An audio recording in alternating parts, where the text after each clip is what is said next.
As we begin the program, of course, we've got Shawn Banks with Carter Cooperative Extension Agency here with us this afternoon. And Shawn, as we begin the program, of course, this is pre-4th. We know that talking to the plants actually helps the plants. They grow better as a result, so that story goes. What about fireworks? Does that cause problems for the plants? I'm not really sure. I don't know. There's been a whole lot of studies done on that. We need to check that out. I know the fireworks scare my dogs, and they always run and hide and start whimpering. But right. But we've talked about this in the past. Apparently, a conversation with the plants does help them grow. It does. That is for real? More because you're paying attention and you see when they start not looking healthy. Oh. And then you make an adjustment and do whatever needs to be done to change that. Okay. So, yes, it does, but I don't know that it's actually the talking that causes them to be better. Okay. So I don't need – I need to do more than just talk to them. I need to water them and nourish them with fertilizer and things like this, right? Yes, and make those observations so you know when that needs to be done. Yeah. Okay. I figured the plants would tell me, but anyhow. All right. So, yes, as we start the 4th of July weekend and it's going to be a warm one and, well, maybe a dry one as well. But we've got some rain finally. Yeah, we did get some rain, and it cooled off for a little bit right after the rain. It did. And you know how you can tell when it's going to be really muggy? How? When you look at the forecasted temperatures for the low and the high, and they're only about 8 or 9 degrees difference. Oh, okay. And that's what we're looking at for this weekend. So it's going to be muggy. It's going to be muggy, yes. This leads me to the question. Obviously, that means there's a lot of moisture in the air.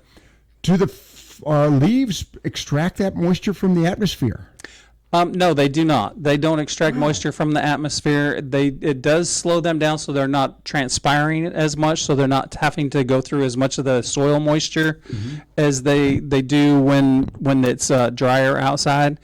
But they aren't able to take in moisture through the leaves. Oh, okay. I would have thought that, I think about this in terms of the tropics and particularly the Amazon and very humid, but it's really a matter of actual water penetrating the roots, getting into the ground and penetrating the roots. Correct. Water in the soil. And that's where having a dew point, which allows the moisture from the atmosphere to condense on the grass and the leaves and then drop down into the soil. That does help. Okay. But it's the water that gets down into the soil that actually benefits the plants. All right. Again, we're talking with Shawn Banks of Carter Cooperative Extension Agency, and of course the issue of rain has been a topic of concern, particularly for the farmers. And I'm curious, this may be premature, but the rain we had this past couple of days, over the weekend as a matter of fact, and then, was it Monday or Tuesday? Significant, nice rain. Was that sufficient for the farmers, or is there much more needed? That'll be sufficient to help the farmers for right now.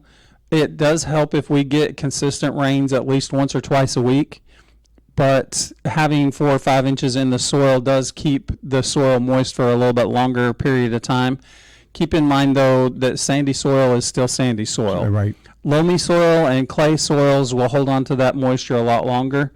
But if you have a sandy soil, you want to be really cautious and don't think that because we got 2 or 3 inches of rain that's going to last 3 or 4 weeks. Usually, for sandy soil, the water evaporates faster. Well, with sandy soil, it gets pulled through by gravity a lot quicker because the pore spaces are bigger. The soil has this property called adhesion, where it adheres to the different things, and if there's big pore spaces, then the water can't stick to as many different things, so it gets pulled through the soil by gravity a lot quicker. All right. So the fact if you've got sandy soil, and of course a lot of grasses are usually covering the sandy soil, then we need to irrigate our yards continually. Irrigation at least once or twice a week usually is going to be a good idea, especially for turf, because turf does use a lot of water. A lot of our trees and shrubs will have a deeper root system, so they'll be able to get to some of that water that's a little deeper in the soil. Right. So they probably won't need to be watered as much. And that brings me back to plants that are well adapted to our environment. native plants, once they get established, they're used to where the water table is and how much water the soil will hold. So they're going to be a little bit better adapted for our area. So if you can grow some native plants, that works well.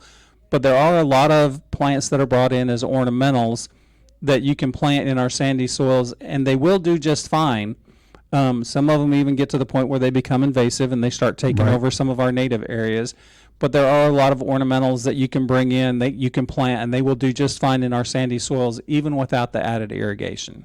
Okay, I want to go back to the farmers for a moment and the issue of corn. Of course, the corn was beginning to tassel. Is that an indication now that what can we expect from our corn crop this year? When the corn starts to tassel, generally, if we don't get rain, then it won't produce the ears of corn or the kernels of corn. So now is when we really need, since the corn is starting to tassel, now is the time when we need to get those consistent rains at least once or twice a week, so that the kernels of corn can swell up. All right, and then the other question goes to fruits. Obviously, we're past strawberry. We're in the midst of blueberry. And blueberries. Actually, June is National Blueberry Month. How about that? Yeah, go figure. But we're past June. We're now into July. So okay, you're right. So June and July is usually when we're going to get the watermelons start coming off. Right. Usually 4th of July is a great time to get some watermelons. We're still getting some blueberries now, and the later blueberries will last us through July. And blackberries are coming off right now. I was going to ask about blackberries. So we'll have different varieties of blackberries. Some started coming off a couple weeks ago, and we'll have blackberries probably for another 4 weeks. So probably through most of the month of July. Okay, you mentioned varieties of blackberries, and of course, having grown up here, I know of blackberries, but I didn't know there were different varieties. My question also goes to: Are we more prone to a certain variety here in eastern North Carolina, coastal North Carolina, than other areas of the country? They have been breeding blackberries for a long period of time. Okay. North Carolina State University has a breeder who's been breeding some blackberries, trying to get a good variety out there with some good flavor. One thing that I thought blackberries all had a great flavor to begin with. Of course, they never made it to the house. They do have great flavor, and that's probably why they never make it to the house. Oh my gosh, no, absolutely not. But they didn't even make it to the bucket. But anyhow, sometimes that doesn't happen either.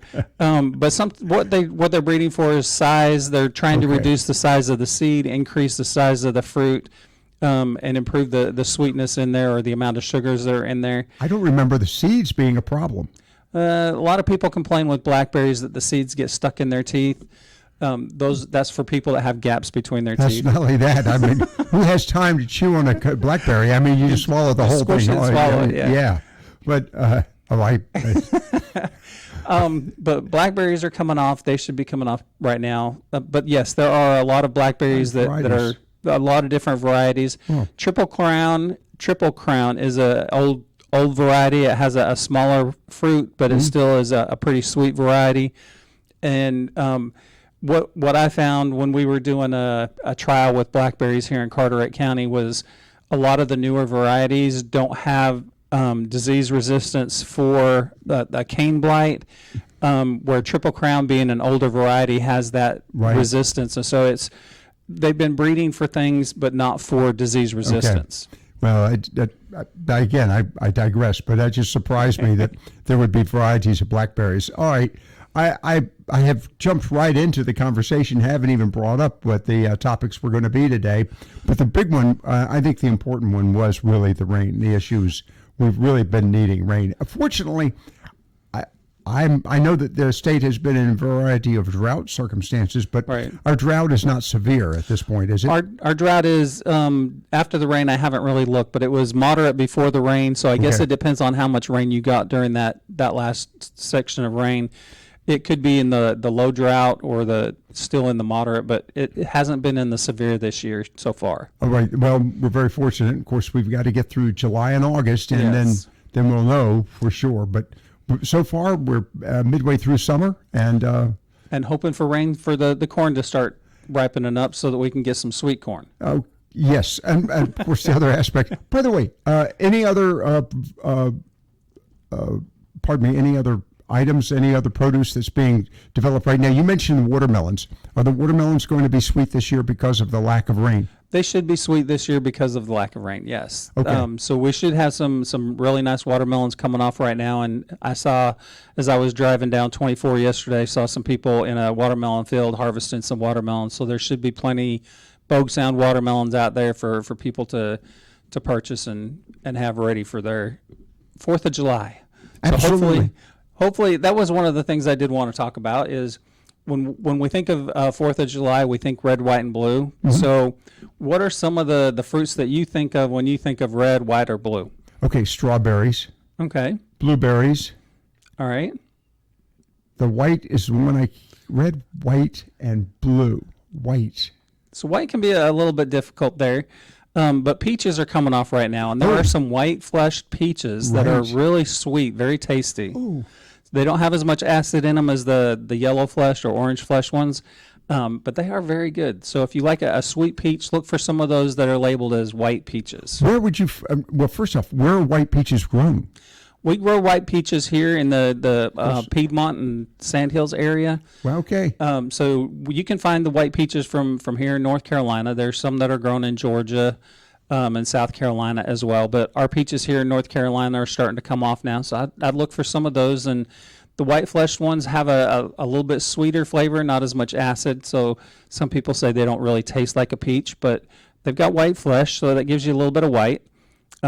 I think of watermelon when I think of red. I know the rind is green, but it's ripe right now, and the I flesh thought I was thinking red. I was going to mention, and there's part of the rind is white, right. So there's red and white there. So you get some red and some white there. I don't usually eat the white part, but some people do. That's and I've heard of people pickling them. Oh my goodness, yes. I've never had pickled watermelon rind, but I imagine it'd probably be pretty decent. Okay. And then for the blue, I like the blueberries because we got blueberries and watermelon and peaches coming off right now. So you've got your whole red, white, and blue right there together. Okay. And just you can enjoy a lot of fresh fruit and the colors of the season. Just goes to show nature really appreciates red, white, and blue. There you go. Right. I wouldn't have expected that from anyone but from the Carter Cooperative Extension Agency. Shawn Banks with us this afternoon on that topic. The topic of melons, real quickly, I want to touch on that. Okay. In addition, of course, to watermelons, there are other melons that we grow, and honeydews and things of this nature. How are those melons doing this year? And do we see very many grown in the Bogue Sound area?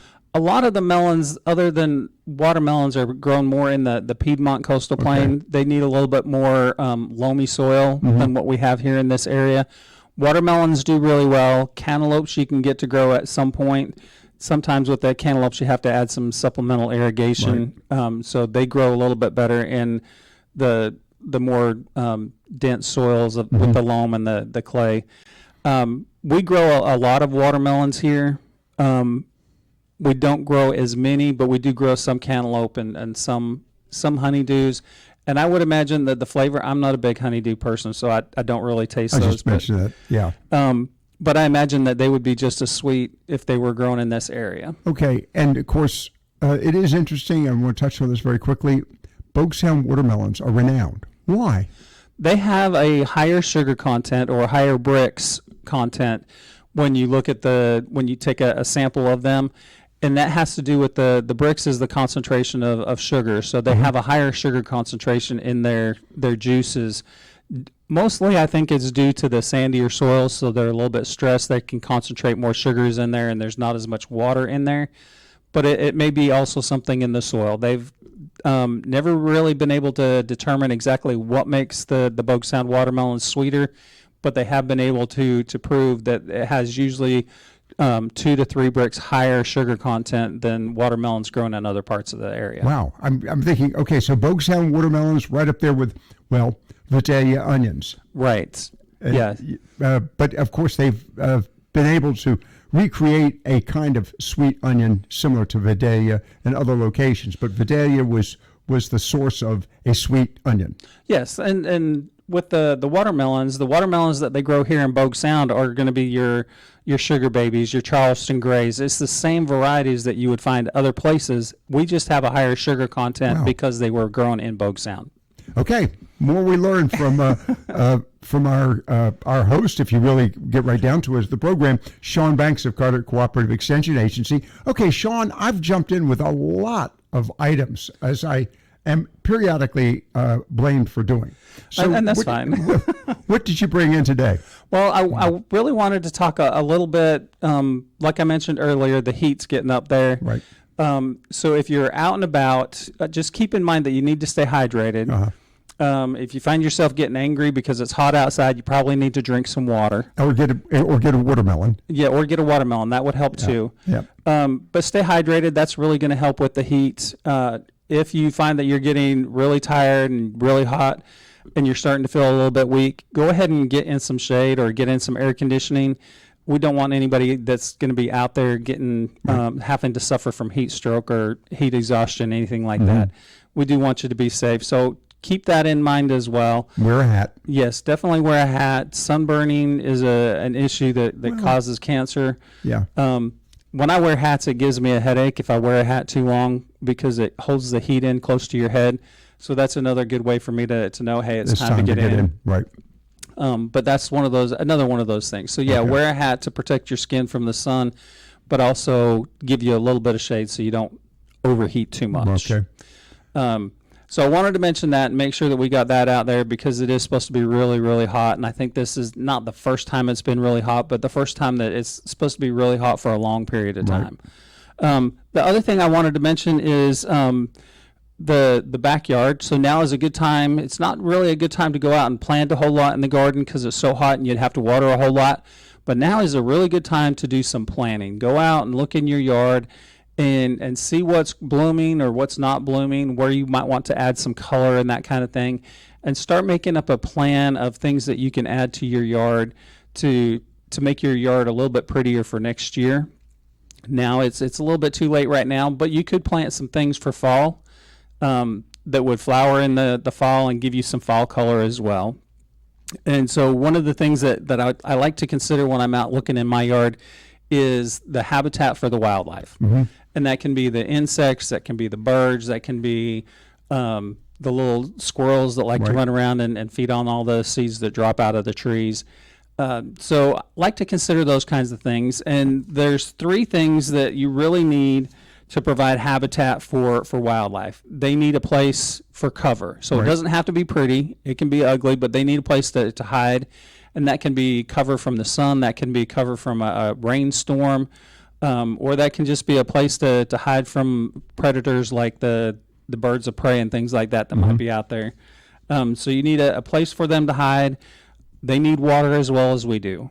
So if you've got an opportunity to put in a water fountain or something that has some moving water so you don't have a whole lot of mosquito problems, give them a little bit of water that they can have a drink every once in a while. And they also need a place to raise their young. So they'll need a place to lay eggs. So when people plant pollinator gardens, the one thing they do is they plant lots of pretty flowers. The one thing they forget is that they need a place for those butterflies to lay their eggs and for those caterpillars to feed. So when you're getting ready to bring in those butterflies, also think about plants that you can plant that the caterpillars can lay their eggs on. For example, black swallowtail butterflies, they love to go to lots of different flowers, but they need things like parsley and fennel and cilantro to lay their eggs on. And then the caterpillars feed on those plants, and then once they get finished feeding on those plants, they go someplace to pupate, and then they come out as adults and they'll fly around and find the nectar and whatnot, and they need a place to lay their eggs as well. Lots of different butterflies have different plants. So if you like the monarch butterflies, you might want to plant some butterfly milkweed, Asclepias. Find the tuberosa, which is the one that's native to our area, so that when it comes time for them to migrate, they're not still looking for the flowers and trying to stick around a little bit longer. But they'll get the nectar from this plant as well as lay their eggs on it, and the caterpillars will feed on the leaves of the plant. So sometimes the flower and the caterpillar go on the same plant. Sometimes they don't. So it helps to look at, which kind of caterpillars or which kind of butterflies do I want to attract, and then what do those caterpillars need to feed on? All right. You mentioned the pollinators too. Bees I'm thinking about as Right. well. Are there plants that bees, obviously you've got ground bees, they create nests. What are there any plants that are particularly attractive to bees by any chance For nesting, for nesting? a lot of times the hollow stems of last year's perennials, Okay. like Joe Pye weed has a pretty good sized stem, but it's also hollow down in there. Okay. And so they'll go down in there and lay their eggs or make their nesting tubes down in there. But there's other perennials. There are quite a few of them that actually have those hollow stems. So instead of cutting those hollow stems all the way to the ground in the fall when you get finished with them, cut them to about 12 to 15 inches and then let the pollinators use those for nesting tubes. All right, we're about to wrap it up. And again, I want to thank Shawn for taking the time to be with us this afternoon. And of course, we are talking to him in advance of 4th of July. And as he shared with us at the opening, he's not aware of any psychological impact that fireworks might have on our plants or shrubbery. As we wrap it up with you, you mentioned it's too early to start planting. When should we start thinking about planting for our gardens? For vegetable gardens, usually the best time to start is going to be in August. Okay. There are a few plants that you might want to start in July, but for most part, your fall crops, you would want to start in August. For your perennials, your ornamentals that you're going to want to put in there, trees, shrubs, perennials. A lot of times if you can find them in the fall, usually September, October timeframe, Okay. that's a good time as the temperatures are starting to cool down, so they're not going to need as much water, and they'll have a little bit better chance to get their roots to explore into the soil. As he said, now is the time to start planning, PLA, and planting Comes later. comes later.